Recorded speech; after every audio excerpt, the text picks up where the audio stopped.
Your piano teacher Tim here, and today I'm going to be teaching you how to identify chords from sight just by looking at the sheet music. So you're going to be like, oh, that's a G minor chord. Oh, that's an F major chord.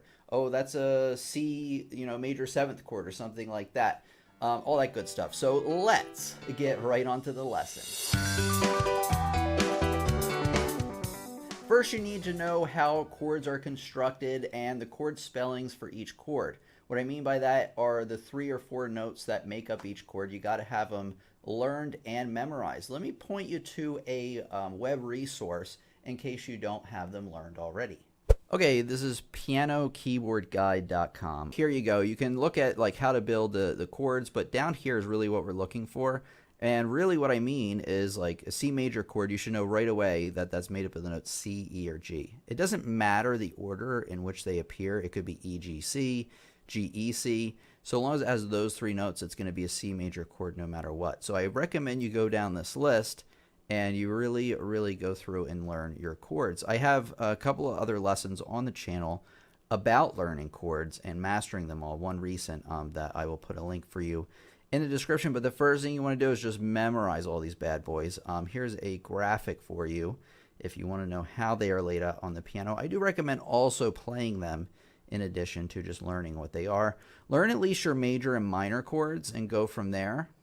And then maybe branch out to diminished, which is good. They have them here. Augmented, perfect. Oh, and hey, look, all our 7th chords that we need to know about. So even if you don't have these memorized, you can refer to this website and look them up just to make sure that you're on the right track, or to get it, if you haven't learned them at all, you can at least cheat with this website here. Now I'm going to break down how each chord is constructed and what you need to know about the chords to be able to identify them accurately. Here we go. First thing I'm going to talk about are triads. So what is a triad? Okay, a triad, as you can see, is a 3-note chord. Makes sense, right? Like a triangle has 3 points. A triceratops has 3 horns. A triad has 3 notes. And the triads can appear in a number of different orders or a number of different positions. This first one here is what's called root position. And what this means is that the name of the chord is on the bottom. So as you can see, you have middle C on the bottom of the chord. I always like to read chords from the bottom to the top. Very important to do this consistently. But hey, look, C's on the bottom. So that tells me immediately that it's a C chord. Now, how do you identify on the sheet music what, if it's root position or not? Well, it's evenly stacked. You see how it almost looks like a snowman there? That's how you know it will be a root position chord, and this is true every time. I will show you a tiny exception later on. If you move the bottom note to the top, that is what is called first inversion. So instead of this, we've changed up the order of the notes. We still have the same 3 notes. Instead of C, E, G, we now have E, G, C. All we did to get there was we kept these 2 notes where they are, the E and the G, and then we took the C and we moved it up an octave, and then we played the chord again. As you can see, it does match the sheet music up above. One thing to keep in mind that I actually kind of forgot to mention when I was doing root position chords is every triad, or every chord actually, has a root. That's why it's called root position, a third, and a 5th. And this is called a third because it's 3 notes away from the root. 1, 2, 3, and then the 5th is 5 notes away. 1, 2, 3, 4, 5. So, root position, the root is on the bottom. First inversion, the third is on the bottom. Keep this in mind. This is super important. And then when we invert it again by taking the bottom note and we move it up an octave from where it was, you have second inversion, which now has the 5th on the bottom. So remember, root has root on the bottom, first has the third on the bottom, second has the 5th on the bottom. Now, how do you identify if a chord's in an inversion? Well, as you can see, it's not evenly stacked the way it was before. It's now, kind of jumbled up. So let me move it back to first inversion. First inversion has a larger space towards the top of the chord. And that's true so long as all the notes are within the same staff. And then when the second inversion chord, the spacing is where? It's actually on the bottom of the chord. So remember, evenly stacked is root, space towards the top is first inversion, and space towards the bottom is second inversion. Super important that you get this right. All right, we're going to do just a little bit of practice just to make sure you get the idea. So really what we're looking for is whether it's root, first inversion, or second inversion. So right away you can tell it's in some kind of inversion because it's not evenly stacked. There's a space at the top of the chord. So what inversion might it be? Well, that's first inversion, right? With the third of the chord on the bottom.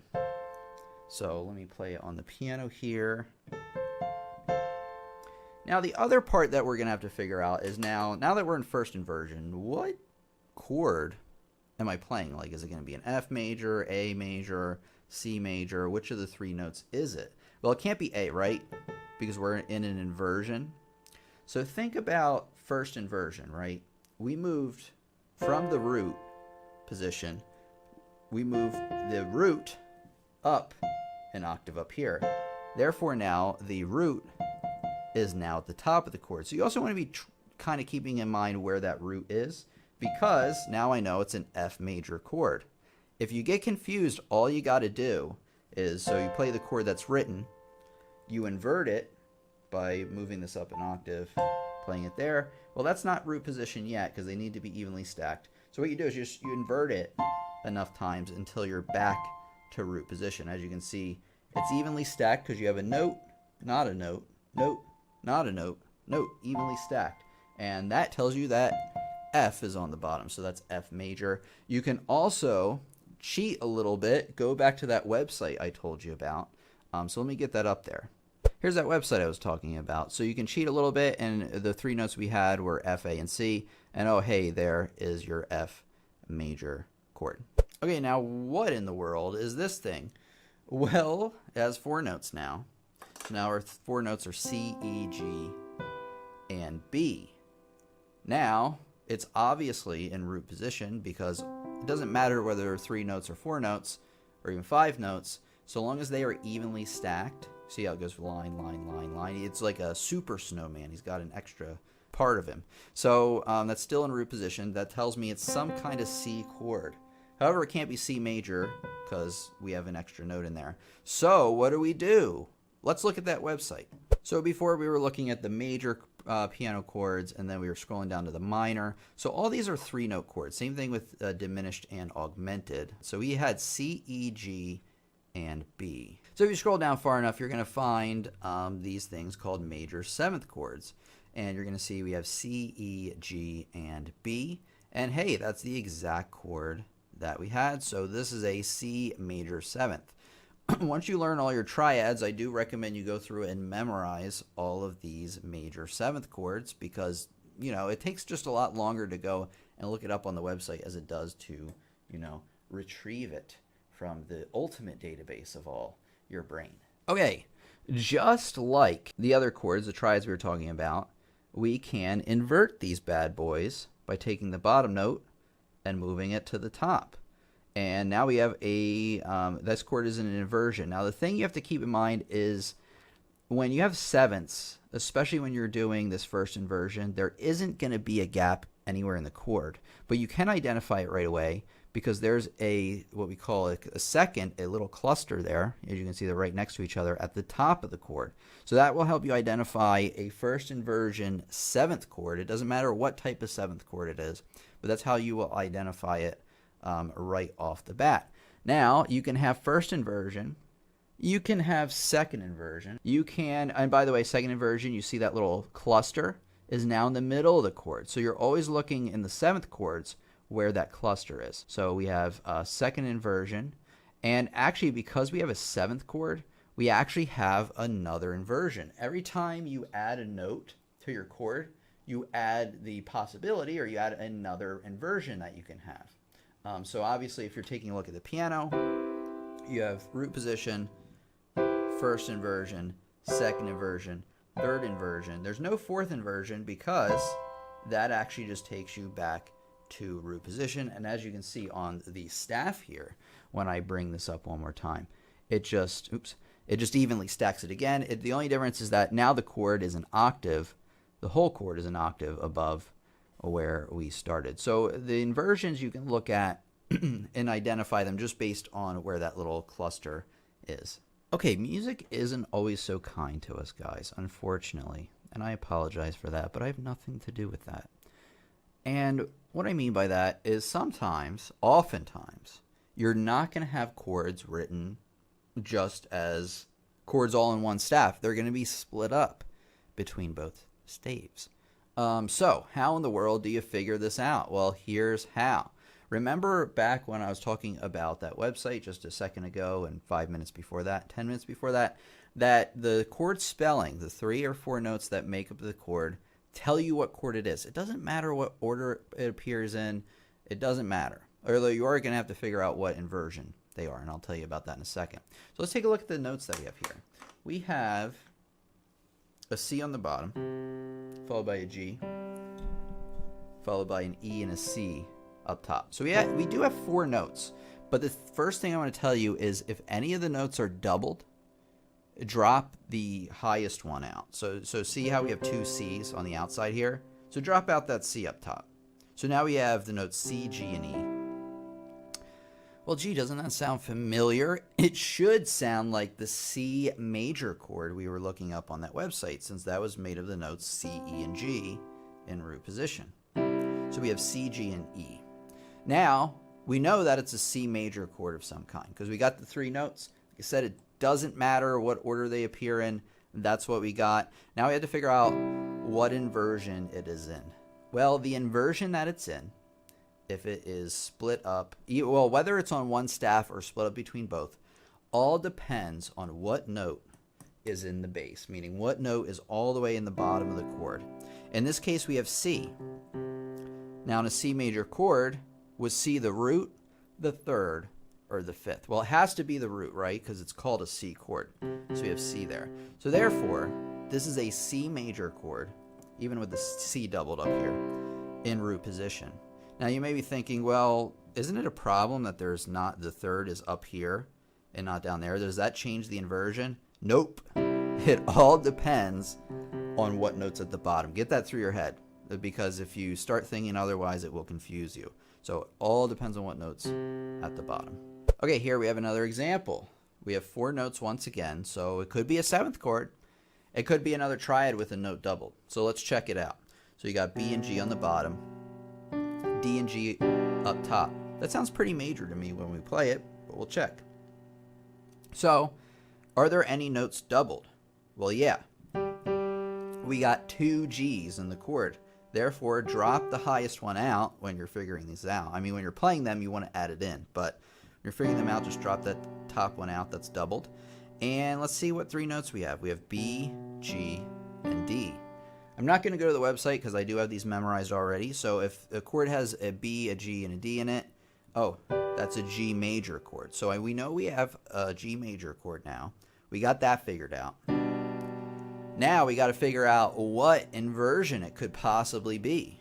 Well, let's see here. With a G major chord, let me just put it in root position up here for you. We have G, B, and D. So G's the root, B's the 3rd, D's the 5th. Now, what note is on the bottom of the chord that we have? B.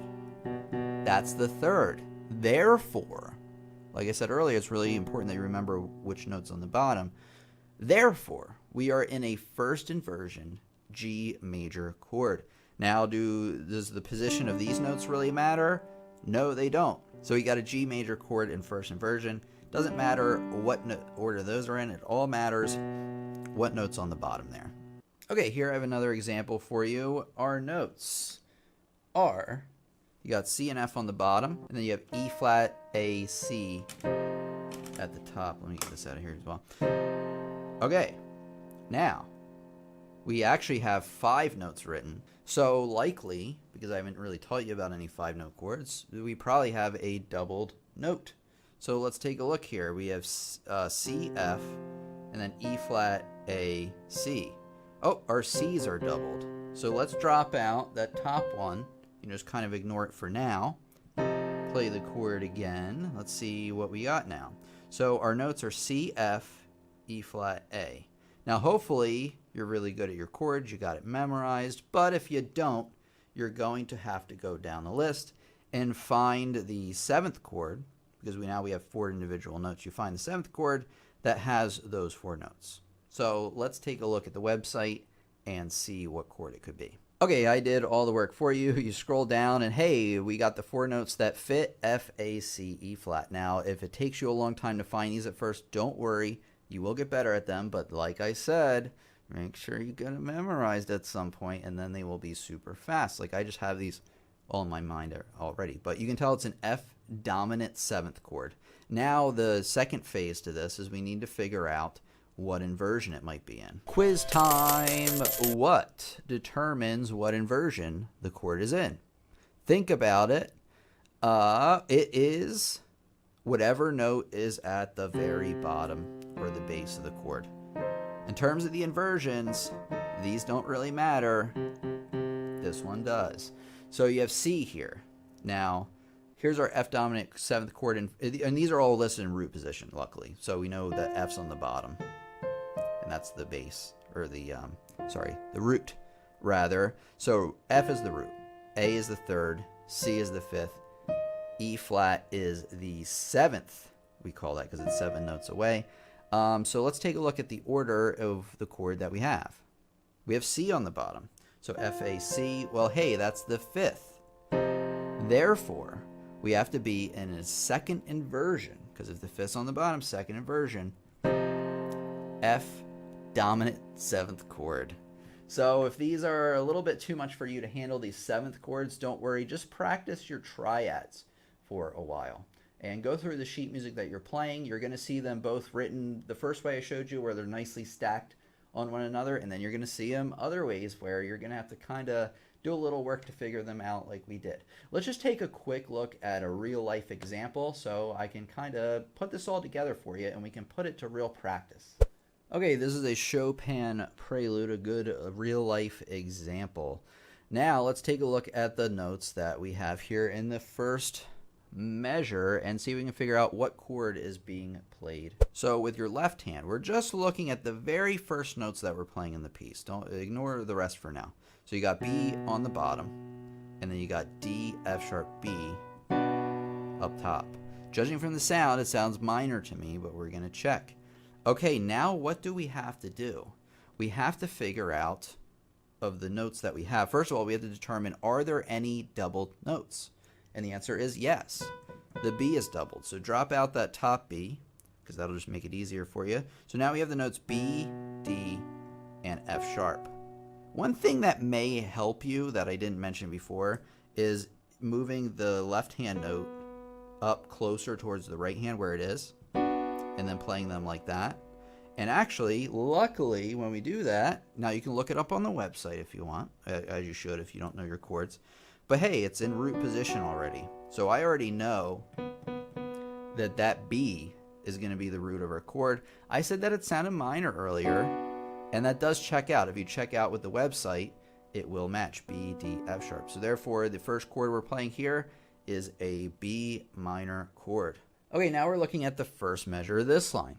So what you do is you just play all the notes that you're playing right on that first beat.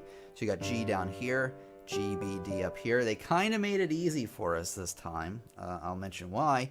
First, you ask yourself, are there any doubled notes? And the answer is yes, the G is doubled. So you drop out the highest one in the right hand. And then, like I said, you can make things easier for yourself by moving this note closer to where the other 2 notes are. And oh hey, and it actually does write it out there as a regular chord up top. That's a G major chord. You can look it up if you want, or take my word for it, but it is G major, and it is actually in root position. The other one, I forgot to mention what inversion it is. The other one happened to be in root position as well, because it had B on the bottom. It's super important that you learn all about your chords, so make sure you check out this lesson right here. It's going to help you with what I told you today, which is making sure you have all these chords learned and memorized. Also, make sure you're subscribed. You have all notifications turned on by hitting that notification bell, because you have new lessons coming all the time. You don't want to miss a beat. This has been your piano teacher, Tim, here. Have a great day and happy learning.